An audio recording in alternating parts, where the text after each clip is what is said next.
Welcome to the Rose Shed. My name's Rachel and I'm going to be teaching you today how to make a beautiful autumnal seasonal hand tied for yourself at home.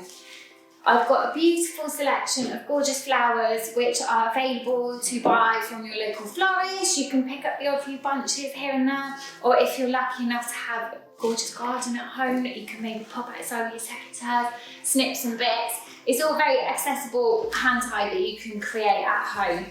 So I'm going to talk you through the basic steps, gives you some hints and tips, what to look out for in your flowers, so hopefully you can create something beautiful for yourself. I've got a lovely selection of foliage too, so autumn, think September, October, November, loads of foliage about. Think of what it's like in nature outside. You've got berries in the hedgerows, you've got the changing foliage in the trees. I think it's nice to incorporate that in the work that you do at home. So I've got things like oak, which has got that red tinge to it, which is, synonymous with autumn. Things like pistache, which is a real all-round sort of green foliage.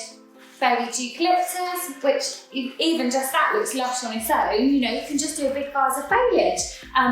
That's what it's about, but obviously talking flowers today, so I've got to use flowers. Lovely, lovely colours, the reds, the peaches, the golds, really autumnal. So you want to build your bouquet, think about having all your stems facing the same way. So I always start with, say, one piece of foliage, add another piece. You want to crisscross it like that so it's in a spiral.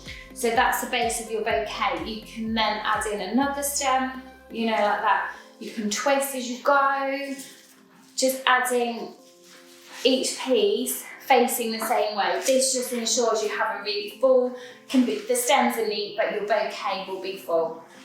Just keep going really. Start by adding flowers. Here I've got lovely chrysanthemum blooms. They're a really long-lasting flower.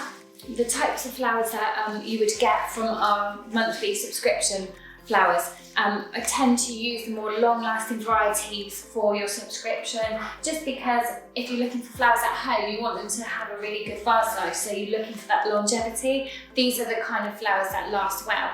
So I think it's a good excuse to kind of show them off, and maybe the more underrated flowers that might get overlooked when it comes to weddings and that kind of thing. What we have at home can be slightly different. As you can see, I'm building the bouquet as I talk. We've got red roses, they're gorgeous, love them. The Dutch quality is insane. You can tell the freshness of a rose, just feel the bottom, and it should be really firm. So they are a nice, fresh flower. Got chrysanthemums, old school spray, which people think, oh, they're your granny flowers, but they're not. They're coming back into fashion. You get them in all these beautiful two-tone flower colours. They're just a really good filler flower, hiding down in your bouquet with just that extra colour that you want at this time of year. Things like these grasses, you can head out into the garden, see what's about, or on a dog walk. These have been grown in the garden, so add that texture, that fluffy kind of springy natural feel that I like to have in my bouquets. Some people prefer it a bit neat, but I just think your style should reflect nature maybe. Just have it looking a bit more wild and loose textured. That's what it's about. Again, keep working, adding your foliage as we go. Here I've just got a big spray rose, so they're like mini roses on one stem. You don't necessarily need to have things in threes. I think lots of people will say you need 3 of each, but a big flower like that, real focal one, you can have it here, balanced against the other bloom. So you don't need to have everything so uniform. Again, keep going, add your foliage. I've got different shapes of flowers, which is important too, so stocks. These are scented, smell amazing, absolutely gorgeous. That spire shape as well, which I think is important, having your big blousy flowers, your filler flowers, and then those spire shapes just adds more interest to the bouquet, which is what we're looking for. Keep going, again spiraling as we go. Add the roses, you can add them in clusters, so don't think you need to have things evenly separated out. If you put 2 together like that, you see you get more impact. It just looks a bit more sort of natural and stylish looking, keeping them like that, rather than say 1, 2, 3. Adding in more foliage. If you're building it up, you can see how the shape's being created, so that's really gorgeous. And then keep going. And what you want to do, ending off the bouquet, finishing off, add in your kind of wispy bits. So these are British grown zinnias, not dahlias. They're gorgeous, very similar flower, and you can feed them through the top. So just see how that's poking out. Just adds that texture and interest, making your bouquet that much bit more special. Something you can't really buy. It's really unique to you.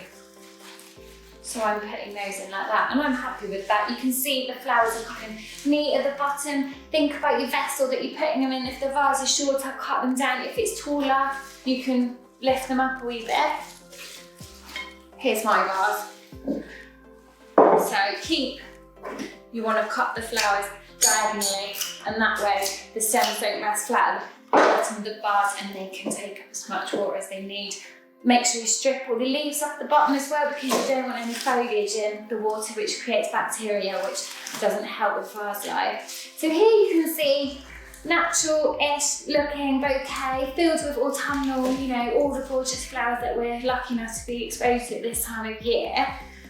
I'm really happy with that. I'd love to see if you guys have a go at home.